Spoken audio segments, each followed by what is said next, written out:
मेरा नाम डॉक्टर सुमन जैन है, मैं एक गायनेकोलॉजिस्ट हूँ और आज हम बात कर रहे हैं हेमरेजिक ओवेरियन सिस्ट की। आज ही मैंने ओपीडी में एक पेशेंट देखा जिसको कि पेट में बहुत सीवियर पेन हुआ। यंग गर्ल थी, 25 साल की लड़की थी। स्कैन करवाया तो उनको पता चला, वो लोग सोच रहे थे, डॉक्टर सोच रहे थे कि शायद अपेंडिक्स का पेन है। और जब हमने सोनोग्राफी करवाई उस पेशेंट की तो पता चला कि हेमरेजिक ओवेरियन सिस्ट है, अबाउट 5 सेंटीमीटर के साइज की। और जब हमने पेशेंट को ये बताया कि आपको हेमरेजिक ओवेरियन सिस्ट है तो पेशेंट, उसके घर वाले, सभी लोग बहुत डर गए इस बात को लेके, क्योंकि हेमरेजिक वर्ड से एक डर की फीलिंग आती है। हेमरेजिक का मतलब होता है कि ब्लीडिंग, कहीं कुछ ब्लीड हो रहा है, ब्लीडिंग को ही कहा जाता है हेमरेज होना। लेकिन डरने की कोई बात नहीं है। Haemorrhagic ovarian cyst usually functional ovarian cyst होती है। ओवेरियन सिस्ट कई तरीके की होती हैं। हार्डली कोई ऐसी लड़की होगी कि जिसको कि कभी ना कभी लाइफ में कोई सिस्ट बनी ना हो। ये अलग बात है कि उनकी कभी सोनोग्राफी नहीं हुई हो या डायग्नोस नहीं हुआ हो, पर सभी को कभी ना कभी ओवम बनने के प्रोसेस में सिस्ट छोटी बड़ी बन ही जाती हैं। पर ये वाली जो सभी सिस्ट होती हैं ये मोस्टली फंक्शनल ही होती हैं और इन्हीं सिस्ट में से कभी कभी कुछ हेमरेजिक ओवेरियन सिस्ट भी बन जाती हैं। इससे पहले कि हम आगे इसके बारे में डिटेल में बात करें, सबसे इंपॉर्टेंट मैसेज ये है कि 85 to 90% ऑफ द केसेस में हेमरेजिक ओवेरियन सिस्ट सिर्फ एक फंक्शनल सिस्ट की तरह ही रहती है, जो कि अपने आप ठीक हो जाती है। इस मैसेज को ध्यान में रखने के बाद ही हम आगे की बात डिस्कस करेंगे, जिससे कि जब हम आगे के कुछ रेयर केसेस में कॉम्प्लिकेशन या कुछ और चीज डिस्कस करें तो आप ये ना सोचें या डरे ना।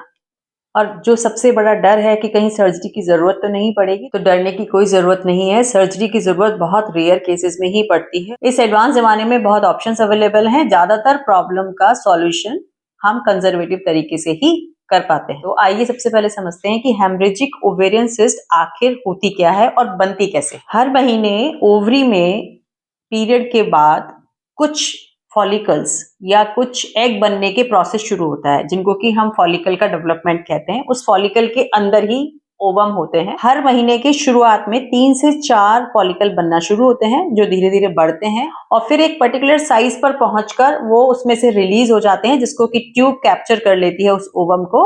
और उसके बाद में अगर प्रेगनेंसी होती है तो वो प्रेगनेंसी जाके यूट्रस में अटैच होती है, और अगर नहीं होती है तो नेक्स्ट पीरियड आ जाता है।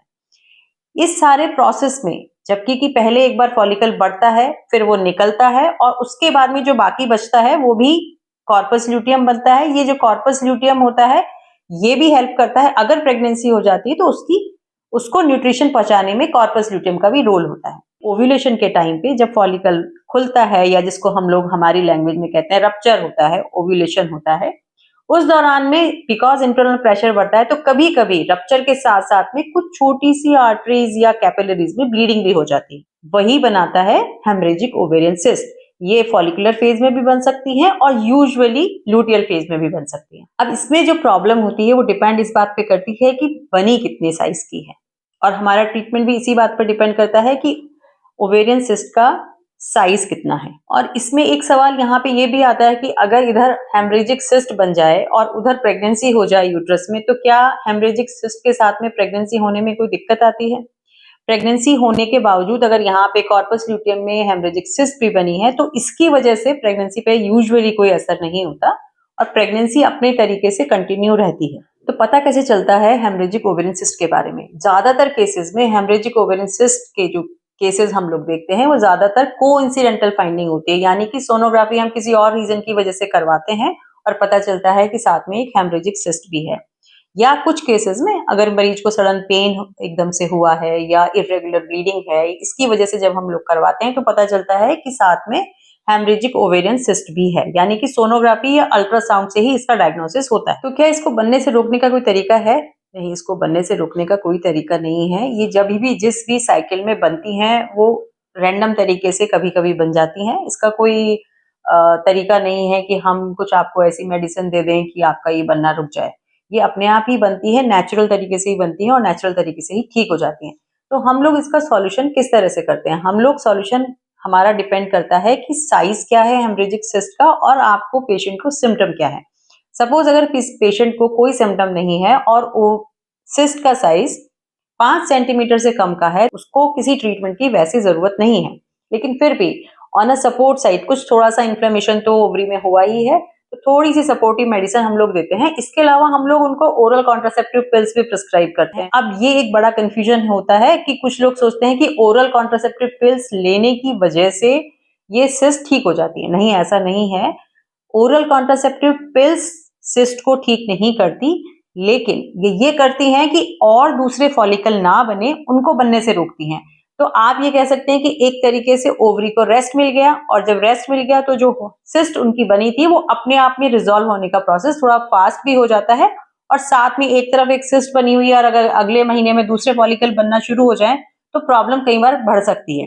इसीलिए हम लोग 3 से 4 महीने के लिए ओरल कॉन्ट्रासेप्टिव पिल्स प्रिस्क्राइब करते हैं, जिससे कि ओवरी को रेस्ट मिलता है और हेमरेजिक ओवेरियन सिस्ट मोस्टली अपने आप ठीक हो जाती है। अब इसकी बातें, अगर सिस्ट 5 सेंटीमीटर से बड़ी है तो ये थोड़ा सा हमें इसकी निगरानी रखनी पड़ेगी, या आप ये कह सकते हैं कि इसका फॉलो अप हमें रखना पड़ेगा। 5 सेंटीमीटर हमारी अपर लिमिट है, उसके ऊपर हमें थोड़ा सा केयरफुल रहना पड़ेगा। अगर पेशेंट को सिम्टम्स नहीं है तो हम उसकी थोड़ी सी फ्रीक्वेंट स्कैन करवा सकते हैं।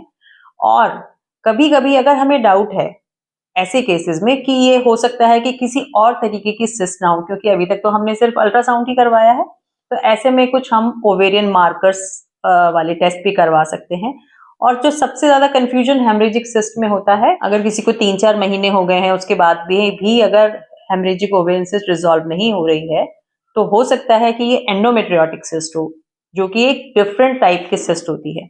और उसको कंफर्म करने के लिए, या कुछ और अगर हमें डाउट्स हैं तो कंफर्म करने के लिए फर्दर टेस्टिंग भी करवाई जा सकती है, जैसे कि एमआरआई। और अगर किसी हेमरेजिक सिस्ट का साइज 10 सेंटीमीटर से ज्यादा हो, और डेफिनेटली अगर ऐसा होता है तो कुछ ना कुछ सिम्टम्स पेशेंट को होते ही हैं, तो सर्जरी ऐसे केसेस में एक अच्छा ऑप्शन है। और आजकल तो मिनिमल इन्वेजिव सर्जरी यानी कि लेप्रोस्कोपिक सर्जरी का जमाना है, और उससे इसका अच्छे से ट्रीटमेंट हो जाता है। वो भी हम तभी करते हैं जबकि साइज 10 सेंटीमीटर से ज्यादा हो, या 5 सेंटीमीटर से ज्यादा है और पेशेंट को तकलीफ भी है साथ में। अगर ये सब इतना इजी है तो फिर क्या इसमें कभी रेयर केसेस में कोई कॉम्प्लिकेशन होने के चांसेस भी हैं? बहुत रेयर केसेस में अगर सिस्ट का साइज थोड़ा बड़ा है तो 2 कॉम्प्लिकेशंस इसमें पॉसिबल हैं, जो कि थोड़े से रेयर हैं और इमरजेंसी क्रिएट कर सकते हैं। एक तो है कि अगर ये अपनी जगह पे ट्विस्ट हो जाए, यानी कि जिसको हम बोलते हैं टॉर्जन ऑफ ओवरी होना। अगर ऐसा होगा तो पेशेंट को सडनली बहुत सीवियर पेन होगा, एकदम से शॉक में भी जा सकता है। ऐसी सिचुएशन में इमरजेंसी में सर्जरी करानी पड़ती है। दूसरा एक रेयर केस है कि अगर वो रप्चर हो जाए, सिस्ट एब्डोमेन के अंदर ही खुल जाए, ऐसे में एब्डोमेन के अंदर ब्लीडिंग भर जाएगी और पेशेंट शॉक में जा सकता है। तो अगर किसी का साइज थोड़ा बड़ा है तो थोड़ा सा बस ध्यान रखें, ये कॉम्प्लिकेशन दोनों ही काफी रेयर हैं, कॉमन नहीं है। तो आखिर में सबसे इंपॉर्टेंट बात, haemorrhagic ovarian cyst mostly functional होती है, डरने की कोई बात नहीं है, यूजुअली अपने आप रिजॉल्व हो जाती है। अगर कुछ केसेस में रिजॉल्व नहीं भी होती है तो ट्रीटमेंट ऑप्शंस अवेलेबल हैं। लेकिन अगर आपको हेमरेजिक ओवेरियन सिस्ट है तो इसका कंफर्म डायग्नोसिस जरूर आप करवाएं और डॉक्टर की सलाह से ट्रीटमेंट भी लें। मिलते हैं अगले वीडियो में। Stay informed and stay healthy.